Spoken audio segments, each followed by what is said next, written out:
This is a Fahrenheit 451 proposal. And by the way, that's not hypothetical. The Obama administration in the Citizens United case was asked by the Supreme Court. Number one, in Citizens United, they were trying to fine a movie maker for publishing a movie critical about Hillary Clinton. So if you think this will never be applied to movies, they've tried to apply it to movies. But the Obama Justice Department was asked by the Supreme Court, under your view, could the federal government ban books? And the Obama Justice Department said yes. If you don't believe me, go read the oral argument. Look at the Obama lawyer telling the Supreme Court, yes, we can ban books. I'll tell you, I'd be embarrassed to stand in front of citizens and say, I'm here banning books. Ray Bradbury must be turning over in his grave. But likewise, I list the groups of corporations. I gave some examples. The ACLU, the NAACP, the Human Rights Campaign, the Sierra Club, Planned Parenthood, the National Education Association, La Raza, Greenpeace, MoveOn.org, the Brady Center, the Anti-Defamation League. And a second simple question, which one of those groups would you ban from engaging in political speech? Because Chairman Dermott very kindly read his amendment. His amendment is explicit that the authority is there to prohibit every one of those groups from engaging in political speech. So if any of you are members of those groups, if any of you are sympathetic to their interests, I would encourage my Democratic members to answer the question, which one of those corporations should be banned from engaging in political speech? I'll answer that question myself. None of them. Every single one has a constitutional right to engage in speech. For many years, my colleague, the junior senator from Minnesota, was a talented comedic writer and comedic actor. Thank you. And I agree. Indeed, he had the honor of working for many years on Saturday Night Live, a show I grew up watching. Thank you. A show that has had, over the years, fantastic political satire. Thank you. Indeed, I can recall the 2008 election cycle, the caricature that Saturday Night Live did of the Republican vice presidential nominee, Sarah Palin, was wickedly funny, but also tremendously effective in impacting people's views of that vice presidential candidate. Yeah. My friend has just voted for a constitutional amendment that would give Congress the power to prohibit corporations like NBC from spending money to influence elections. Does the senator from Minnesota believe it should be constitutional for Congress to say NBC and Saturday Night Live cannot run satire that criticizes politicians and influences elections? I don't think that would be reasonable. But I would note the reasonableness is not in that section. It's in Section 1. Section 2 says prohibiting, with no reasonableness. Look, we it says did prohibiting. Before, that was before Citizens United, and you'll notice that the sketch was on, that Tina Fey was able to do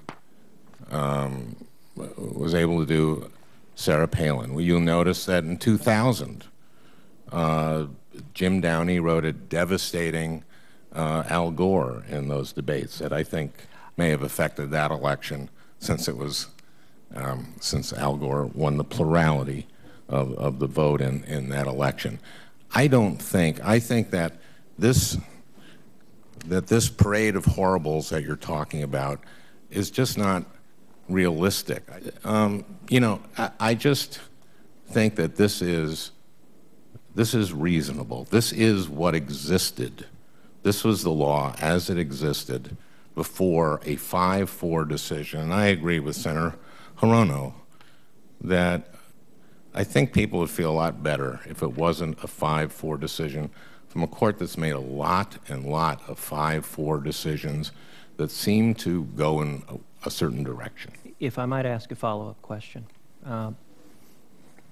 Senator from Minnesota just said that this amendment would simply restore the law as it existed prior to Citizens United. That statement is objectively false. It goes much, much further than reversing Citizens United. For example, it was not the law prior to Citizens United that Congress could pass a law banning corporations like NBC, like Saturday Night Live, a show on NBC, it was not the case, consistent with the First Amendment, that Congress could pass a law prohibiting NBC from spending money to influence elections. This amendment goes much, much further than Citizens United. But the question I would ask is, the senator from Minnesota suggested that what I have described is a parade of horribles.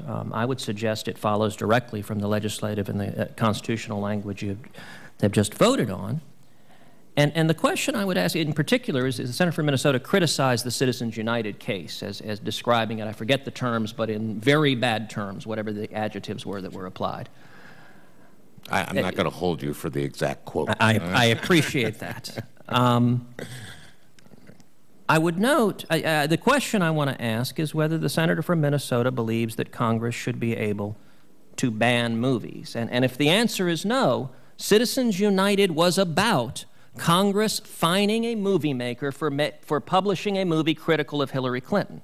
So if you think Citizens United is wrong, I think it is very difficult to reconcile that position with the position that Congress cannot ban movies.